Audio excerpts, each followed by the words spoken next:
ایک بہت ہی تکلیف دہ کرب سے ہم گزر رہے ہیں کہ کل جو ہمارے معصوم بچوں کے اوپر انڈیا نے ایک پھر کمزور اور گھٹیا اور تھرڈ کلاس سافٹ ٹارگٹ کے تحت ان پہ حملہ کیا. اس سے پہلے بھی اس وار کو شروع کرنے سے پہلے بھی انہوں نے یہی کام سافٹ ٹارگٹ کے تحت سویلینز پہ کیا. اور میں فخر سے اور ذمہ داری سے آپ کو بتانا چاہتا ہوں کہ ہمارے سپہ سالار ہمارے فیلڈ مارشل نے ہدایت کی تھی, رسپانسبلٹی کے ساتھ آپ کو بتا رہا ہوں کہ کوئی انڈین سول ٹارگٹ لاک نہ کیے جائیں, اور ہم نے پھر ان کو گھس کے پھٹ کے مارا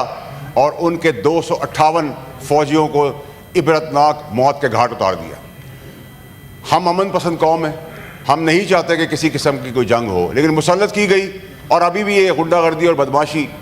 جو کر رہے ہیں معصوم بچوں کے ساتھ, یہ بچوں کی لاشیں, ان بچوں کی شہادتیں ہم ایسے نہیں جانے دیں گے, چاہے وہ اپنے پروکسیز کے تحت کریں چاہے وہ خود کریں. اب سوال یہ ہے چیئرمین صاحب کہ ہم نے کیا کرنا ہے, اس پارلیمنٹ نے کیا کرنا ہے, اس حکومت نے کیا کرنا ہے. جہاں یہ کریڈٹ پوری فوج کا ہے وار جیتنے کا, ساری فورسز کا ہے, سپہ سالار کا ہے, اس میں 25 کروڑ لوگوں کی لبیک شاباش قدم کے ساتھ قدم کھڑے ہونا اور سیاسی تمام پولیٹیکل پارٹیز کا ساتھ دینے کے بعد یہ امپیکٹفل جنگ ہم نے جیتی ہے. یہ جنگ ہم نے صرف انڈیا سے نہیں جیتی, ہم نے ڈپلومیٹک فرنٹ کے اندر کشمیر کا مدعا, financial front, border front, terrorism front, war front, سارے فرنٹ جیتے ہیں اور تمام فورسز کی قوت کے ساتھ ہم نے جیتے ہیں. اب ہمیں کیا کرنا ہے چیئرمین صاحب, ہمیں چیئرمین صاحب اب یہ کرنا ہے, ہماری کلیکٹیو ذمہ داری یہ ہے کہ ہم تمام پولیٹیکل پارٹیوں کو, جہاں اتنا بڑا کریڈٹ ہماری قوم کو ملا ہے, ایک جھنڈا, ایک قوم, ایک پاکستان, ایک فوج, ایک حکومت, ایک اپوزیشن, جب سب ایک جھنڈے کے تلے کھڑے ہو گئے ہیں, صرف پاکستان کی بات کر رہے ہیں, تو ہمیں چاہیے کہ ہم نے 2-3 کام اس پارلیمنٹ کے تحت 25 کروڑ لوگوں کو ریپرزینٹ کرتے ہوئے کرنے ہیں. نمبر 1, گورنمنٹ کے پاس اب ذمہ داری ہو گئی ہے کہ وہ بڑا دل کرے, کیونکہ کریڈٹ ان کو بھی اپنے اس ٹینیور میں ملا ہے, اور اس کریڈٹ کا بھرپور فائدہ اٹھاتے ہوئے اپوزیشن کو وہ ویلکم کرے, ان کو آن بورڈ لے, اور یہ چھوٹے چھوٹے جو ہمارے ڈفرینسز ہیں ان کو ہم سیٹ اسائڈ کریں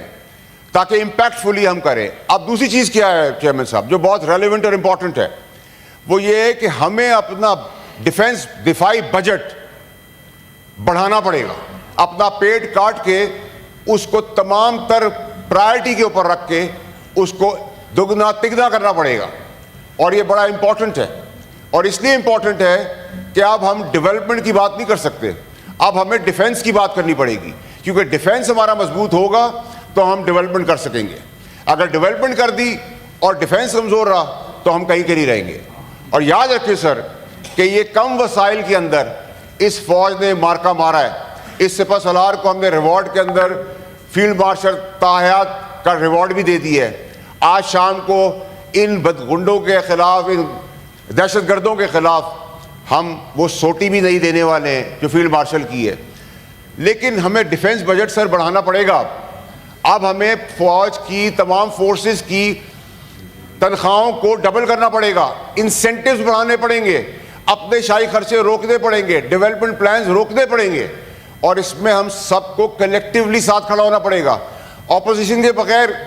حکومت کے بغیر, تمام الائی پارٹیز کے بغیر نہیں ہو سکتا. دل بڑا کرنا پڑے گا, کیونکہ سر جہاں ہمارے پاس زمینی دفاع ہے کہ ہم جیسے مینا کو غلیل سے مارتے ہیں, وہاں زمین پہ بھی ہم مار رہے ہیں, ہوا میں بھی مار رہے ہیں, سمندر میں بھی مار رہے ہیں. لیکن کیونکہ اب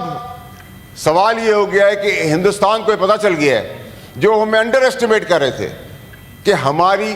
قوت, ہماری طاقت, ہماری اسٹریٹجی کتنی مضبوط ہے,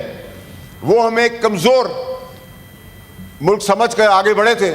اور ہم نے منہ توڑ جواب دیا. 1:6 کے ریشو سے مارا ہے, 1:10 کے ریشو سے مارا ہے. Order in the house please. اب چیئرمین صاحب یہ طاقت ہم وضع کر چکے ہیں ہندوستان کے آگے, اور ہندوستان کے پاس اپنے وسائل زیادہ ہیں, تو ہمیں ہندوستان کو کاؤنٹر کرنے کے لیے, اپنی اسٹریٹجی کو اور مستحکم کرنے کے لیے, اور تگڑا کرنے کے لیے, اور اسٹرینتھن کرنے کے لیے, ایک تو جو ہماری اسٹریٹجی ہے اس کے اندر میں پیسہ ڈالنا پڑے گا, پھر جو کاؤنٹر اسٹریٹجی ہے, کیونکہ اب یہ جنگ اسی طرح ٹک ٹک ہمیں لے کے چلے گی. کمزور ہے, گھٹیا ہے, جو ہمارا دشمن ہے, اس کا کوئی رستہ تو ہے نہیں. اس کو کاؤنٹر کرنے کے لیے ہم ان کے اندر بھی گھسیں گے, ان ٹیررسٹ کو پکڑ کے ماریں گے, جو ان کے پیچھے ان کو بھی پکڑ کے ماریں گے. سیز فائر کا ہم ابھی تک بھرپور دفاع کر رہے ہیں, لیکن یہ ہماری کمزوری نہیں, ہماری اسٹرینتھ ہے. میں چیئرمین صاحب ختم کرتے ہوئے آپ سے ریکویسٹ کروں گا کہ آپ کی بدولت, حکومت کی بدولت, اپوزیشن کی بدولت, پاکستان کی بدولت ہمارا ایمفیسس اب صرف ایک چیز کے اوپر آتی ہے کہ ہم اپنا ڈیفنس بجٹ بڑھائیں, اس کو اسٹرینتھن کریں اور اس وار کو منطقی انجام تو پہنچائیں, اور اس کے بعد ڈیولپمنٹ کی بات کریں. اور جو ہمارا ڈپلومیٹک فرنٹ ہے اس کے اندر ہم اپنے سارے شواہد, سارے ثبوت سامنے رکھیں, کاؤنٹر انویسٹیگیشن کی بات کریں, نیوٹرل انویسٹیگیشن کی بات کریں. بلاول صاحب جا رہے ہیں, گورنمنٹ کے لوگ جا رہے ہیں, اپوزیشن کو بھی اس میں شامل کر لیں. اپوزیشن کو نہیں شامل کر سکتے, کانفیڈنس میں لیں, آگے بڑھیں. اگر ہم نے اس ڈیفنس کے اندر ذرا بھی کوتاہی کی اور اپنے پولیٹیکل ڈفرینس کی وجہ سے ہم میں یونٹی نہیں ہوئی, تو جو جنگ آپ نے جیتی ہے اس کا فورسفل امپیکٹ آپ آگے نہیں دے سکیں گے. تو میری آپ سے گزارش ہوگی کہ میں آپ کو بڑی کلیئرٹی سے بتانا چاہتا ہوں سر کہ ہم محفوظ ہاتھوں میں, ہم سب ایک جاں ہیں, یکجاں ہیں, ہم ساتھ ہیں, یونائٹڈ ہیں, یونٹی کے ساتھ کھڑے ہیں. ایک پاکستان ہے اور 25 کروڑ لوگوں کی لبیک اور زبردست وطن کی حفاظت کرنے والی فوج جو اللہ اکبر کے نعرے پہ کھڑی ہے, جن کو ہم رمضان میں ایک سپاہی کو